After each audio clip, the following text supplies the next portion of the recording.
আসসালামু আলাইকুম প্রিয় শিক্ষার্থীবৃন্দ, আমি মোহাম্মদ শাহিদ সেলিম, স্কলার এডুকেটরের পক্ষ থেকে তোমাদের সকলকে স্বাগতম। আজকে আমি তোমাদের সাথে আলোচনা করব ইন্টিগ্রেশনের বেশ কিছু নতুন টপিকস নিয়ে, নতুন কিছু আইটেমের ম্যাথ নিয়ে আলোচনা করব। আমরা গত টিউটোরিয়ালে ইন্টিগ্রেশনের বেশ কিছু আইটেম নিয়ে আলোচনা করছি। আশা করব তোমরা সকলেই এই আইটেমগুলোর উপরে ম্যাথ প্র্যাকটিস করেছো। চলো কথা না বাড়িয়ে আজকে টিউটোরিয়ালটি শুরু করা যাক।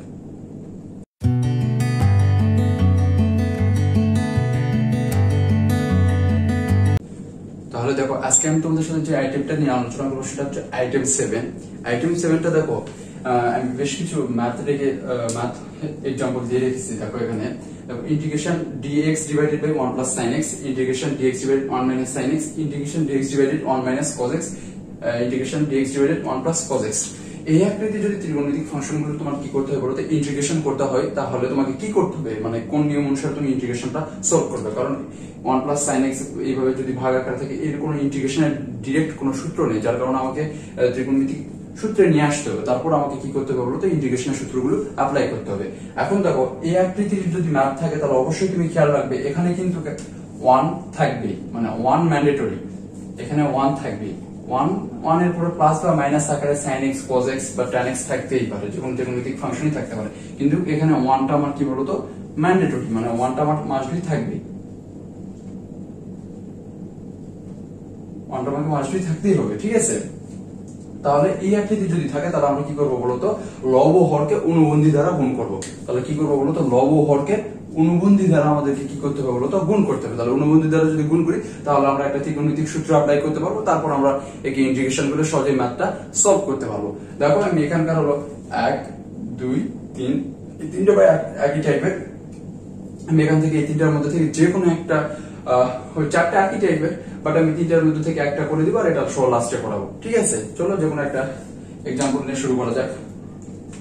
আমি তোমাদের সাথে 2 নম্বরটা নিয়ে আলোচনা করি। দেখো 2 নম্বরটা হচ্ছে integration dx divided by 1 minus sin x। তাহলে আমি কি বললাম তোমাদের বলো তো, লব হরকে কি করতে হবে বলো তো অনুবন্ধী দ্বারা গুণ করতে হবে। তাহলে গুণ করে দাও 1 plus sin x, 1 minus sin x into 1 plus sin x। ঠিক আছে, ইনটু এখানে dx হবে। ঠিক আছে, এখন দেখো আমরা তাহলে গুণ করলে এখানে কত হবে বলতো 1 মাইনাস sin স্কয়ার x, তাই না? 1 minus sin square x equal to কি বলতো cos স্কয়ার x না, ত্রিকোণমিতিক সূত্র থেকে আমরা জানি। তাহলে আমি ডাইরেক্ট এখানে লিখে দিলাম 1 plus sin x divided by cos square x।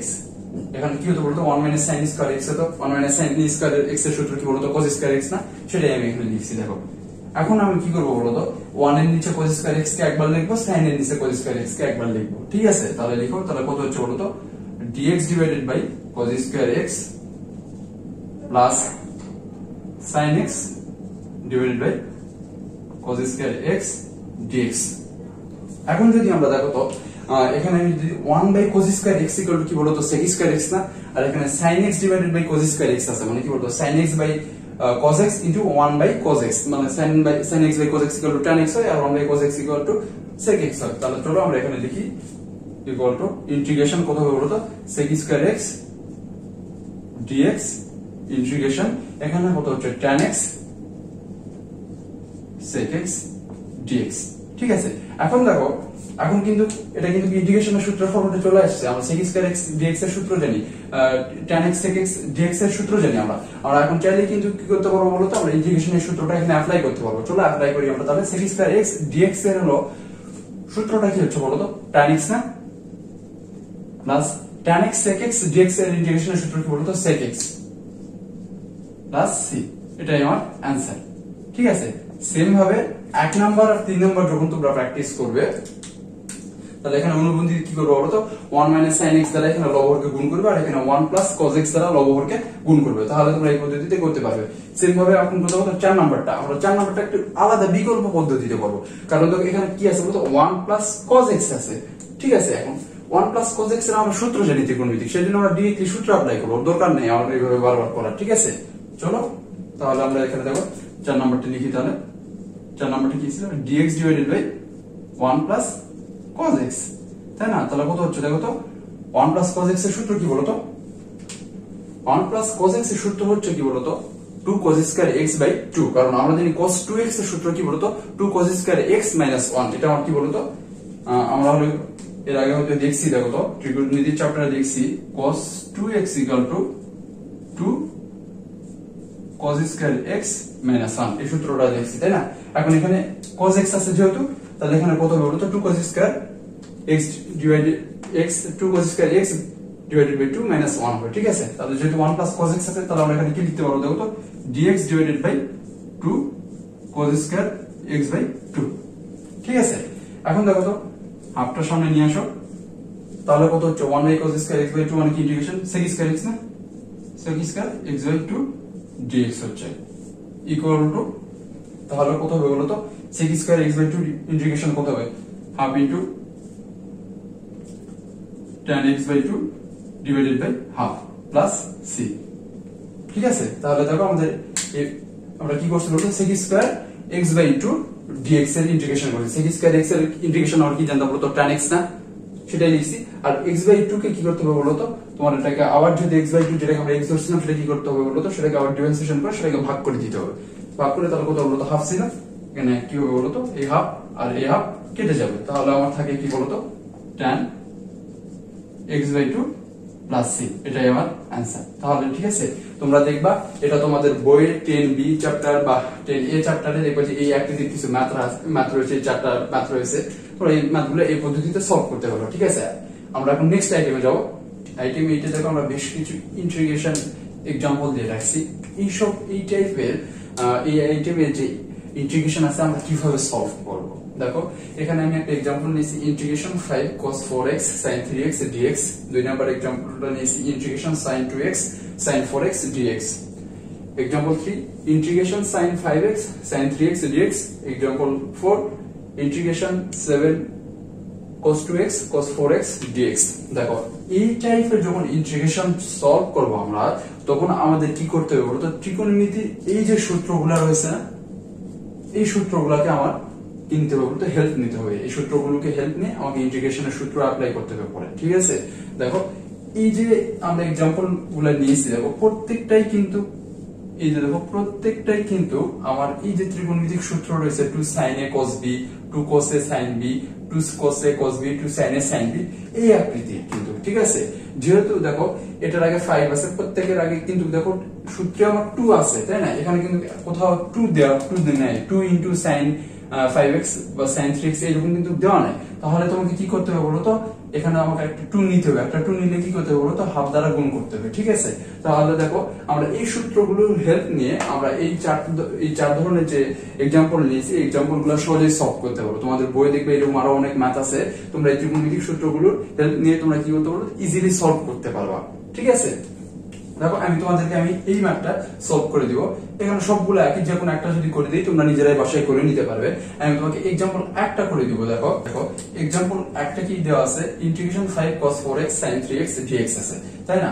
এই দেখো তো এই যে ইন্টিগ্রেশন এটা কোন সূত্রের ফরম্যাটে আছে, দেখো তো দ্বিতীয় নাম্বার সূত্রের ফরম্যাটে না, তো 2 cos a sin b না, এখানে তাহলে আমাকে একটা যদি হাফ নেই, হাফ নিয়ে তাহলে কি করলাম বলো তো, 5টা বাইরে ইন্টিগ্রেশনের বাইরে লিখলাম 2 cos 4x sin 3x dx।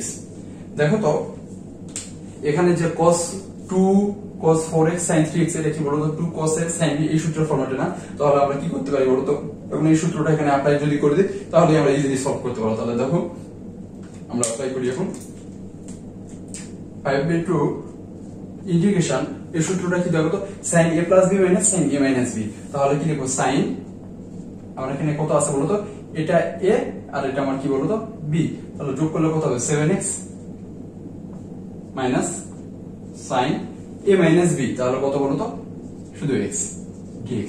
তাহলে আমরা এখন দেখো ইজিলি কিন্তু এর ইন্টিগ্রেশন আমরা জানি, এই ইন্টিগ্রেশনের সূত্র আমরা জানি, সুতরাং আমরা এখন কি করব বলতো, এই সূত্রের ফরম্যাটে আমরা লিখব। এখন দেখো 5/2 integration sin 7x dx divided by 5/2 integration sin x dx, ঠিক আছে? তাহলে দেখো এখন যদি আমরা সূত্র অ্যাপ্লাই করি তাহলে কি হবে বলতো, ইন্টিগ্রেশন sin 7x, আমরা sin x এর ইন্টিগ্রেশন কি জানি বলতো, sin x এর ইন্টিগ্রেশন হলো মাইনাস cos x, তাহলে এখানে কত হবে বলতো, যেহেতু 7x আছে তাহলে minus cos 7x divided by 7 হবে। সেম ভাবে এখানে কত হবে বলতো, মাইনাসে মাইনাসে, এখানে sin x আছে তাহলে মাইনাসে মাইনাসে প্লাস হবে, তাহলে কত বলতো 5/2 cos x, যেহেতু এখানে কত বলতো শুধু x আছে তাহলে সুতরাং এখানে শুধু cos x হবে প্লাস c। ঠিক আছে, এটাই হলো আমার কি বলতো आंसर। ঠিক আছে, তাহলে তোমরা কি করবে বলতো, এই যে বাকি एग्जांपल একটা আমি তোমাদের করে দিলাম, বাকি যে তিনটা एग्जांपल আছে তোমরা এই সূত্রগুলো অ্যাপ্লাই করে কি করবে বলতো, এই মানগুলো তোমরা সলভ করে নেবে। ঠিক আছে, এখন দেখো এখানে আইটেম 9 লিখে রাখছি। আইটেম 9 এ আছে দেখো আমাদের ইন্টিগ্রেশন সাইন পাওয়ারটা যদি জোড় হয় বা কজের ইন্টিগ্রেশনের কজের পাওয়ারটা যদি জোড় হয় সেক্ষেত্রে তুমি কিভাবে ইন্টিগ্রেশন গুলো সলভ করবে। ঠিক আছে, যদি মনে করো সাইনের পাওয়ার যদি জোড়, যেমন স্যাম্পল নিতে পারো, যেমন sin two the power 6, sin two the power 4x, cos to the power 6x, এইরকম যদি হয়, এইরকম যদি তোমার ত্রিকোণমিতিক ফাংশন গুলো থাকে সেগুলোর ক্ষেত্রে তুমি কিভাবে ইন্টিগ্রেশন করবা, এটা নিয়ে আমাদের এই আইটেম। তাহলে দেখো এই আকৃতির সমস্যার ক্ষেত্রে আমাকে কি করতে হবে বলতো, 2 sin square x 2 cos square x এর সাহায্য নিতে হবে। ঠিক আছে, এই 2 sin square x 2 cos square x এর সূত্র কিন্তু আমরা ত্রিকোণমিতিতে দেখছিলাম। ঠিক আছে, দেখো সূত্র দুটো কি কি, 2 cos 2x এর হলো দুইটা সূত্র রয়েছে, একটা হলো 2 cos স্কয়ার x - 1 আর একটা হচ্ছে কি বলতো 1 - 2 sin স্কয়ার x। ঠিক আছে, আমরা এখন কি করব বলতো, এই যে sin এর পাওয়ার যদি জোড় থাকে তাহলে আমি কি করতে হবে বলতো, ওই রকম ইন্টিগ্রেশন করার ক্ষেত্রে আমাকে এই ফরম্যাটে নিয়ে আসতে হবে, মানে 2 cos স্কয়ার x বা 2 sin স্কয়ার x এর ফরম্যাটে নিয়ে এসে cos 2x এর যে সূত্র আছে এই সূত্রটা অ্যাপ্লাই করে সহজেই আমাকে ইন্টিগ্রেশনটা আমরা করতে পারবো। দেখো আমরা এখন একটা एग्जांपल নেব, एग्जांपलটা হচ্ছে ইন্টিগ্রেশন sin 4x dx। তাহলে দেখো এখানে আমার sin এর পাওয়ারটা কিন্তু কি দেখো তো জোড় পাওয়ার, তাহলে জোড় পাওয়ারের ক্ষেত্রে আমরা কি করতে হবে বলতো, আমাকে 2 sin square x 2 cos square x এর এই ফরম্যাটে নিয়ে আসতে হবে। তাহলে আমাকে এখন তাহলে দেখো এখানে যদি আমরা 1/4 নেই তাহলে কি হবে দেখো তো 2 sin square x square x dx। তাহলে দেখো এখানে আমি কি করলাম, এখানে আমার sin এর পাওয়ারটা টু দি পাওয়ার 4 ছিল, তাহলে আমি এখানে কি করলাম 2 sin, আমার মেইন শর্ত হচ্ছে 2 sin স্কয়ার x বা 2 cos স্কয়ার x এর ফরম্যাটে নিয়ে আসবে, যেহেতু এটা sin এর ফাংশন সেহেতু আমি কি করলাম তো 2 sin স্কয়ার x এর ফরম্যাটে লিখতে গেলাম। এখন দেখো আমার sin এর পাওয়ার 4 ছিল, আমি এখানে 2 sin স্কয়ার x লিখলাম, তাহলে 4 করতে আরেকটা কি করতে হবে বলতো, পাওয়ার 2 লাগবে, এজন্য আমি উপরে পাওয়ার 2 দিয়েছি। এখানে কি করছি বলতো, যেহেতু এখানে স্কয়ার দ্বারা গুণ করলে 4 হতো, এইজন্য 4 দিয়ে এখানে ভাগ করে দিয়েছি। এখন দেখো 2 sin স্কয়ার x এর সূত্রটা আমাকে এখানে অ্যাপ্লাই করতে হবে। 2 sin স্কয়ার x এর সূত্র কি হবে দেখো তো, এখান থেকে 1 - cos 2x হবে, তাহলে লিখো 1/4 ইন্টিগ্রেশন 1 - cos 2x উপরে হোল স্কয়ার। এখন দেখো a - b হোল স্কয়ারের সূত্রটা অ্যাপ্লাই করে এখানে কত হচ্ছে, integration 1 - 2 cos 2x plus cos square 2x। ঠিক আছে, আবার দেখো এবার কিন্তু দেখো এই সূত্রটা অ্যাপ্লাই করার পরে এখানে যদি খেয়াল করো দেখতে পাবা এখানে কিন্তু আমার cos এর জোড় পাওয়ার চলে আসছে। ঠিক আছে, তাহলে cos এর জোড় পাওয়ার যেহেতু চলে আসছে তাহলে এখানেও আমাকে বলতো আগের পদ্ধতিতে কি করতে হবে বলতো, 2 cos স্কয়ার x এর সাহায্য নিয়ে আমাকে করতে হবে। একটু আগে যেখানে 2 sin স্কয়ার x নিলাম সেম ভাবে যদি এটা cos এর ফাংশন সেজন্য আমাকে 2 cos স্কয়ার x এ পরিণত করতে হবে। তাহলে দেখো এখানে কিন্তু প্রত্যেকটার সাথে 1/4 কিন্তু গুণ আকারে আছে, তাহলে আমরা কি করব বলতো 1/4 কে এখন গুণ করে দিব। দেখো তাহলে integration dx divided by 4 minus 2/cos 2x, তাহলে cos 2x ডিভাইডেড বাই 2 হবে, যেহেতু এখানে একটা 2 গুণ আকার আছে তাহলে 2 কেটে যাবে এখান থেকে, ইন্টিগ্রেশন প্লাস এখানে 1/4 ইন্টিগ্রেশন। দেখো এখানে আমার কিন্তু একটা 2 লাগবে তাই না, তাহলে এখানে আবার একটা 2 দ্বারা আমার কি করতে হবে বলতো ভাগ করে দিতে হবে। এখানে একটা 2 নিলাম, এখানে 2 দ্বারা ভাগ করে দিলাম, সরি দেখো এখানে আবার 2 cos স্কয়ার x এর সূত্র অ্যাপ্লাই করতে হবে তাই না। হ্যাঁ ঠিক আছে, 2 cos স্কয়ার x dx। ঠিক আছে, এখন তোমরা দেখো এখন যদি আমরা কি করতে পারি বলতো, এই দুটোর ইন্টিগ্রেশনের ফরম্যাটে চলে আসছে, বাট আমরা ইন্টিগ্রেশন এখন অ্যাপ্লাই করব না, যখন এটারও ইন্টিগ্রেশনের ফরম্যাটে ফেলার মতো হবে তখন আমরা একসাথে কিন্তু সবগুলোর ইন্টিগ্রেশন সূত্র অ্যাপ্লাই করব। তাহলে এখানে দেখো আমরা কি করতে পারি, এখানে লিখো dx divided by 4 minus cos 2x divided by 2 dx plus 1/8। দেখো 2 cos স্কয়ার x এর সূত্র কি বলতো, 1 plus cos 2x না, integration 1 plus cos 2x into dx। এখন দেখো dx divided by 4 integration minus cos 2x divided by 2 dx plus dx divided by 8 integration plus integration 1/8 cos 2x dx। এখন দেখো আমরা ইন্টিগ্রেশনের সূত্র কিন্তু এখন সবগুলো এখন ইন্টিগ্রেশনের সূত্রের ফর্মুলাতে চলে আসছে, ঠিক আছে। এখন আমরা ইচ্ছা করলে কি করতে পারবো বলো তো, সূত্রটা অ্যাপ্লাই করতে পারবো। তাহলে এখন সূত্র আমরা অ্যাপ্লাই করি। তাহলে dx divided by 4 আছে মানে ইন্টিগ্রেশন কি হবে বলো তো, x divided by 4 না, মাইনাস কি আছে বলো তো, cos 2x আছে। cos 2x এর ইন্টিগ্রেশন কি বলো তো, sin 2x divided by 2 না। তাহলে আমরা এখানে লিখো minus sin 2x divided by 2, আগে থেকে একটা 2 আছে জন্য 4 হয়ে গেল, প্লাস ইন্টিগ্রেশন dx এর সূত্র কি বলতো, x না, x divided by 8 প্লাস এখানে কি হবে বলতো, cos 2x আছে। তাহলে cos 2x এর সূত্রটা কি বলতো আমরা, sin 2x divided by 2, sin 2x divided by 2 plus c, এখানে কত ছিল বলতো, 1/8 ছিল, ঠিক আছে। এটা হলো আমার কি বলতো ইন্টিগ্রেশনের সূত্র অ্যাপ্লাই করলাম।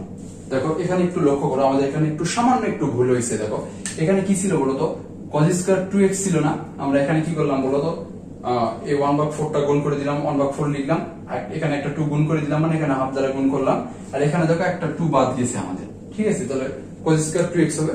তারপর এখান থেকে দেখো সবগুলো ঠিক আছে, আমরা তাহলে কি বলতো 2 cos স্কয়ার 2x, যেহেতু এখানে 2x আছে তাহলে আমরা এখানে কত হবে বলতো, 1 plus cos 4x হবে, ঠিক আছে। কারণ দেখো আমরা জানি 2 cos স্কয়ার x এর সূত্র হলো 1 plus cos x cos 2x। তাহলে যেহেতু এখানে কি বলতো 2 cos স্কয়ার 2x আছে, তাহলে এখানে কি বলতো 1 plus cos 4x হবে। তাহলে এখানে কত বলতো আমার 4 হবে। তাহলে এখানে cos 4x এর ইন্টিগ্রেশন কি বলতো, sin 4x divided by 4। তাহলে দেখো আমার এটাই হলো आंसर। তাহলে তোমরা এখানে সাজায় লিখতে পারো অথবা এইভাবে লিখে রেখে দিতে পারো, তাহলেই হবে। এটা হলো আমার কি বলতো आंसर। তাহলে তোমরা কি করবে বলতো, এই তোমাদের বইয়ে যদি sin এর পাওয়ার জোড় বা cos এর পাওয়ার জোড় থাকে, এই ফরম্যাটে যেসব ম্যাথগুলো থাকবে তোমরা এই পদ্ধতিতে 2 sin স্কয়ার x আর 2 cos স্কয়ার x এর সাহায্য নিয়ে তোমরা সলভ করতে পারবে, ঠিক আছে। আমরা এখন দেখব নেক্সট আইটেমটা দেখব আইটেম 10। দেখো আইটেম 10 এ আমরা দেখতেছি ইন্টিগ্রেশন sin পাওয়ার বিজোড় x। যদি বলো তো sin এর পাওয়ারটা যদি আমার বেজোড় হয় বা cos এর পাওয়ারটা যদি বেজোড় হয়, তাহলে আমরা কিভাবে, এর আগের আইটেমে আমরা দেখলাম যদি sin বা cosine এর পাওয়ারটা কি হয়, যদি জোড় হয়, তাহলে আমরা 2 sin স্কয়ার x ও cos স্কয়ার x এর সাহায্য নিয়ে করছিলাম। এখন যদি আমাদের sin cosine এর পাওয়ারটা যদি বেজোড় হয়, তাহলে আমরা কিভাবে করব, তাই না। আমরা দেখো এখানে দুইটা পদ্ধতি লিখে রাখছি। দেখো sin এর পাওয়ারটা যদি বেজোড় হয়, তাহলে কি করতে হবে তোমাকে বলো তো, cos x = কি ধরতে বলো তো, z ধরতে হবে, ঠিক আছে। যদি দুই নম্বরটা দেখো cosine এর পাওয়ারটা কি যদি আমার বেজোড় হয়, তাহলে sin x = কি বলো তো, z ধরতে হবে, ঠিক আছে। আমরা তাহলে এই দুইটা টেকনিক ফলো করে আমরা কি করব বলো তো, যদি sin এর পাওয়ারটা যদি যেসব বেজোড় যেসব ম্যাথগুলো তোমাদের বইয়ে আছে, সেই ম্যাথগুলো আমরা কি করব বলো তো, সলভ করব, ঠিক আছে। চলো একটা एग्जांपल নেওয়া যাক। एग्जांपलটা হচ্ছে ইন্টিগ্রেশন sin 5 dx। এখানে পাওয়ারটা কিন্তু দেখো, পাওয়ারটা তোমরা যদি খেয়াল করো, এখানে পাওয়ারটা হলো আমার বেজোড় পাওয়ার। আমরা তাহলে এখন কি করব বলো তো, এই যে বেজোড় পাওয়ারের ক্ষেত্রে কি করছিলাম বলো তো, cos x = z ধরতে হবে।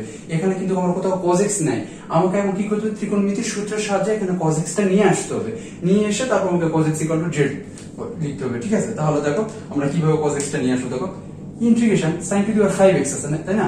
এখান থেকে যদি দেখো আমরা এটা লিখতে পারি নাকি, 1 - cos square x two the power 2 sin x dx।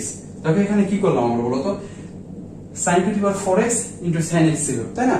এটাকে আমরা কি করলাম বলো তো, sin স্কয়ারের সূত্র কি 1 - cos স্কয়ার x, তার উপরে হোল স্কয়ার করলাম, তাহলে sin two the power 4x হয়ে গেল। তাহলে আমরা এতটুকুর পরিবর্তন দেখো, এটা কার পরিবর্তন লিখছি, আমরা লিখছি এটা sin two the power 4x এর পরিবর্তন লিখছি, কারণ sin স্কয়ার x = কি লিখতে পারো 1 - cos স্কয়ার x, তার উপরে পাওয়ার 2 দিলাম, তাহলে sin 4x হয়ে গেল।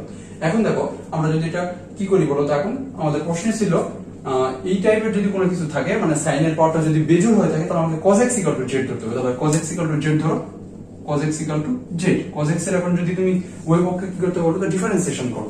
ডিফারেন্সিয়েশন করলে হবে কি বলো তো, -sin x হতো, তাহলে -sin x dx = -dz। আমি dz মাইনাসটাই পাশে লিখলাম। এখন তোমরা লক্ষ্য করো, এখানে আমরা sin x dx এর পরিবর্তে কি লিখতে পারি বলো তো, -dz লিখতে পারি না।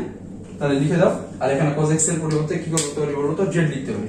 তাহলে লিখো ইন্টিগ্রেশন 1 - তাহলে কি হবে বলতো জেড স্কয়ার পাওয়ার হবে কি 2, এখানে কি হবে বলতো ডিজেড হবে মাইনাস ডিজেড, মাইনাসটা সামনে লিখলাম। এখন দেখো এখানে 1 মাইনাস জেড স্কয়ার তার উপর কি বলতো পাওয়ার আছে 2, তাহলে আমাকে a মাইনাস b হোল স্কয়ারের সূত্রটা এখানে অ্যাপ্লাই করতে হবে। দেখো integration 1 minus 2 Z square plus Z two the power 4 into DZ. এখন আমার কি করতে হবে বলতো, এটাকে আমরা integration x two the power n এর সূত্র যদি অ্যাপ্লাই করি তাহলে আমরা ইজিলি এটা সলভ করতে পারবো।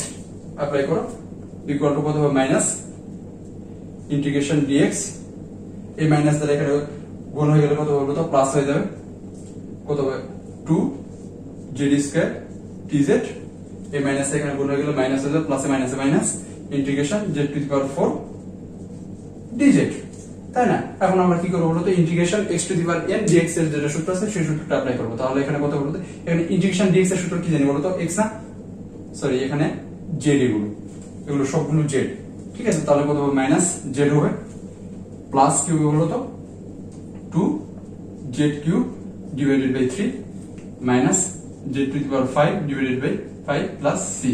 এখন আমরা z ধরছিলাম কি বলতো cos x equal to z ধরছিলাম না, তাহলে এখন z গুলোর জায়গাতে কি লিখব বলতো cos x লিখব। তাহলে minus cos x plus 2 cos cube x divided by 3 minus cos to the power 5x divided by 5 plus c। এটা আমার কি বলতো आंसर, ঠিক আছে? তাহলে তোমরা কি করবে বলতো, তোমাদের বইয়ে এইভাবে সাইন বা কোসাইনের পাওয়ার বেজোড় থাকলে তোমরা এই যে ম্যাথগুলো আছে এই ম্যাথগুলো তোমরা এই পদ্ধতিতে সলভ করবে, ঠিক আছে? আজকে টিউটোরিয়ালটি এই পর্যন্তই। যদি তোমরা এই টিউটোরিয়ালে কোনো কিছু বুঝতে না পারো, কোনো ম্যাথ যদি বুঝতে না পারো, তাহলে অবশ্যই সেটা কমেন্ট সেকশনে কমেন্ট করে জানিয়ে দিবে। আর হ্যাঁ, তুমি যদি আমার ইউটিউব চ্যানেলে নতুন হয়ে থাকো অবশ্যই সাবস্ক্রাইব করবে, আর আমার নতুন নতুন ভিডিওর আপডেট পেতে চাইলে পাশে থাকা বেল আইকনে ক্লিক করতে হবে, ঠিক আছে? ভালো থাকো, সুস্থ থাকো, ইনশাআল্লাহ আগামী টিউটোরিয়ালে আবার দেখা হবে নতুন কোনো টপিকস নিয়ে।